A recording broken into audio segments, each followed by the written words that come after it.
జగన్మోహన్ రెడ్డి గారు లిక్కర్ మీద చాలా మాట్లాడారు. లిక్కర్ మీద ఆయన మాట్లాడుతూ ఏదో ఈ రాష్ట్రంలో ఘోరాలు జరుగుతున్నాయన్నట్టుగా మాట్లాడుతూ ఉన్నటువంటి పరిస్థితులు వచ్చాయి. జగన్మోహన్ రెడ్డి గారికి స్పష్టం చేయదలుచుకున్నాం, ఉక్కుపాదంతో అణిచివేయడానికి సిద్ధంగా ఉంది. ఎక్కడైనా అక్రమ మద్యంతో సంబంధం ఉన్న వాళ్ళు ఎంతటి వాళ్ళైనా సరే ఉక్కుపాదంతో అణిచివేస్తాం. గంజాయి బ్యాచ్ మీద ఎట్లా ఉందో ఇవాళ అక్రమ మద్యం మీద కూడా పడుతున్నాం. మీరేమన్నా అక్రమ మద్యాన్ని బయటకు తీసుకొచ్చారా? మా ప్రభుత్వం తీసుకొచ్చింది. That is the example. మా ప్రభుత్వం పనిచేస్తోంది అనడానికి. నువ్వేందో అక్రమ మద్యం ఫ్యాక్టరీలు పెట్టారు, నడుపుతున్నారు. నడిపే బయటకే రావు కదా జగన్మోహన్ రెడ్డి గారు. మీరు చేశారు కదా భూములు, ప్రెసిడెంట్ మెడల్లు, గోల్డ్ మెడల్లు, ఈ రాష్ట్రం దేశంలో లేనటువంటి బ్రాండ్లను తీసుకొచ్చేసి ప్రజల ప్రాణాలతో చెలగాటమాడారు కదా.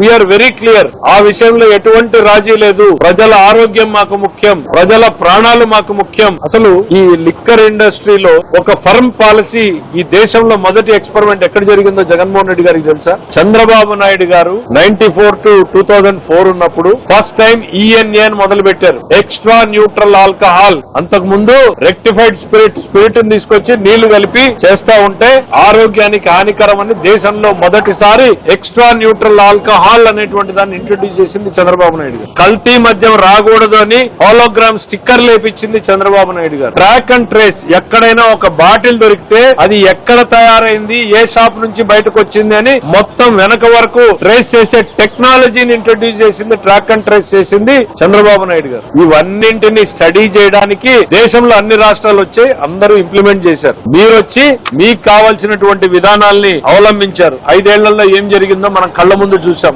ల్యాబ్ రిపోర్ట్లు ఇచ్చాయి, ప్రాణానికి హానికరమైనటువంటి కెమికల్స్ ఇందులో ఉన్నాయనేటువంటి చెప్పారు. మీరు మాట్లాడలేదు, ఉలకలేదు, పలకలేదు. ఎందుకు? వ్యవస్థ మొత్తం మీ అనుచరుల చేతిలో ఉండిపోయింది. ఫ్యాక్టరీలు లీజుకు తీసుకున్నారు, బ్రాండ్లు మీవే, ఫ్యాక్టరీలు మీవే, సప్లై చైన్ మీదే. ఇవాళ లిక్కర్ కుంభకోణంలో ఎన్ని పేర్లు బయటకు వస్తున్నాయో మీరు చూస్తా ఉన్నారు. టోటల్ క్యాష్ డీలింగ్స్ నడుస్తా ఉన్నాయి. మేము దాంట్లో నో రాజీ, నో కాంప్రమైజ్. ప్రజల ప్రాణాలు మాకు ముఖ్యం, ప్రజల ఆరోగ్యం మాకు ముఖ్యం. మళ్ళీ ఈఎన్ఏ మీద స్ట్రిక్ట్ గా పెట్టాం. ఉక్కుపాదంతో అణిచివేయడం వస్తుంది కాబట్టి ఎక్కడికక్కడ దాడులు జరుగుతున్నాయి. ఎవరున్నా బయటికి తీసుకొస్తున్నారు, పార్టీతో సంబంధం ఉంటే సస్పెండ్ చేస్తున్నారు, మిగిలిన వాళ్ళ మీద కేసులు పెట్టేటువంటి పరిస్థితులు ఉన్నాయి. ఇవాళ లేటెస్ట్ గా QR కోడ్ మొదలు పెట్టారు, ఇంప్లిమెంట్ చేస్తున్నారు, ప్రచారం చేస్తున్నాం. ప్రతి షాప్ దగ్గర కూడా ఒక బాటిల్ ని ఇట్లా టెస్ట్ చేస్తే అది ఒరిజినల్ కాదా అని తేలే రకంగా మొదలు పెడుతున్నాం. ప్రతి ఒక్కరికి బాధ్యత ఉండాలి. ఎక్కడా కూడా అక్రమ మద్యం చొరబాటు కాకూడదు. ఇలిసిట్ లిక్కర్ అనేటువంటిది వస్తే అది ప్రజల ప్రాణాలతో చెలగాటమాడమే. గతంలో మీ డెత్లు మీరేం చేశారు? ప్రాణాలు పోతే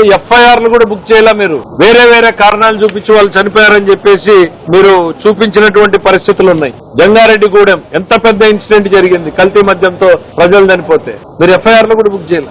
రాష్ట్రంలో ఎక్కడ మద్యం మీద FIRలు పెట్టకూడదని మీరు ఇచ్చారు. ఇవాళ ఎవడైనా సరే ఆధారాలుంటే బుక్ చేయండి, కేసులు పెట్టండి, కఠినమైన శిక్షలకు గురయ్యేలా చూడండి అనేటువంటిది మా ప్రభుత్వ విధానం. చంద్రబాబు నాయుడు గారి ప్రభుత్వం కమిటెడ్ గా ఉంది ఈ విషయంలో. మాకు ఆదాయం ముఖ్యం కాదు, ఆరోగ్యం ముఖ్యం. కష్టపడినోడు, అలవాటు పడినోడు అది మానడం సాధ్యం కాదు అనుకున్నాడు కాబట్టి వాడికి pure rectified ENA extra neutral alcohol ఉండేలా చూసేటువంటి పరిస్థితులు పెట్టారు. ఎక్కడ అక్రమ మద్యం రాకూడదు, ఇల్లిసిట్ లిక్కర్ ఉండకూడదు, పొరుగు రాష్ట్రాల నుంచి రాకూడదు అనేటువంటి స్ట్రిక్ట్ గా మొదలు పెడతా ఉంది కాబట్టి ఇది జరుగుతా ఉంది. దీన్ని కూడా జగన్మోహన్ రెడ్డి గారు ఫేక్ ప్రచారం.